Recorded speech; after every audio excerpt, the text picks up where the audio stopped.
Welcome back, squad. Some good and bad matchups for the rest of the season. Let's go.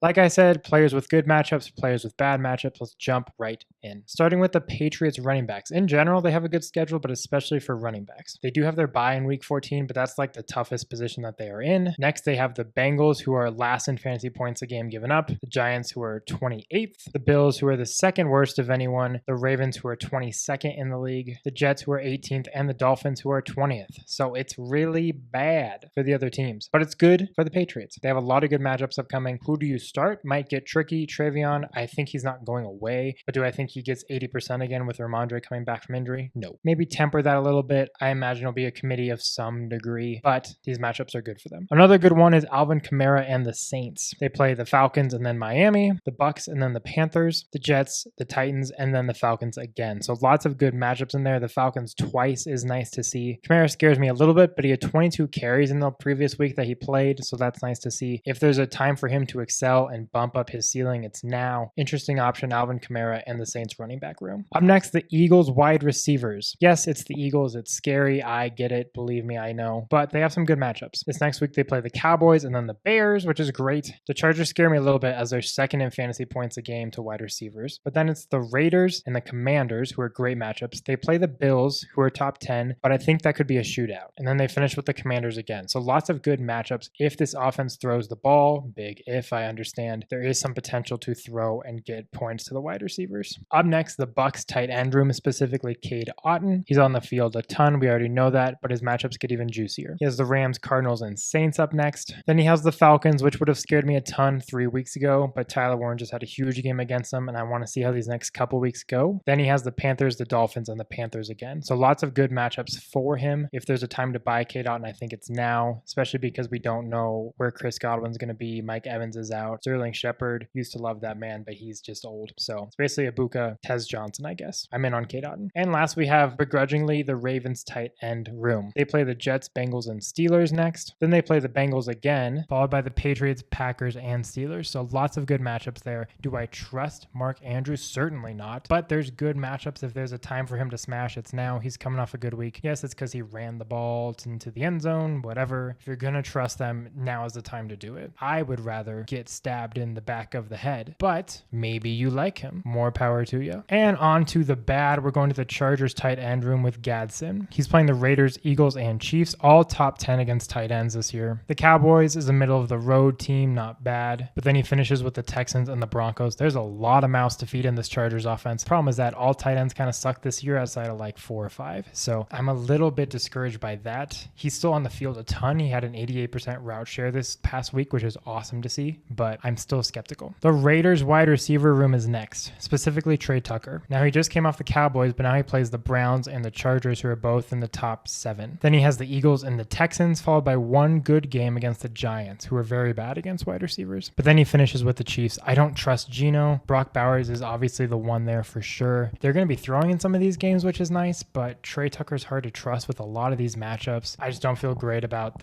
most of these matchups with him. If you were on the fence about him, I'm pretty off the fence now. The Bears running back room, it's a bit of a mixed bag, but I'm putting this on here because of the committee and because there's some tough matchups here. They go Steelers, Eagles, Packers. That's hard to say, which is a mixed bag. The Eagles aren't great against the run, but then they have the Browns, the Packers again, and then the 49ers. Again, not the best team, the 49ers. And they finish with the Lions, probably the best team against running backs. And because it's a committee, this isn't like one guy running through the field. If it was just DeAndre Swift or just Monangai, maybe I would trust it more. Because of the committee, it's a little bit messy, and I like it a little bit less. So I was skeptical going into it. I'm even more skeptical now. Maybe I'm just a cynic, but I don't love either of these guys at the rest of the year. And last, he just got injured, but Josh Jacobs has a bad schedule. He has the Vikings, Lions, and Bears in the next 3. Oh my. The Broncos and then the Bears again. The Ravens, which I'm optimistic about, and then the Vikings again to finish. So there is the occasional good game in there, but there's so much divisional play, it scares me. He's the lead guy, but now he's coming off an injury, which scares me. Again, I'm not saying you dump him necessarily, but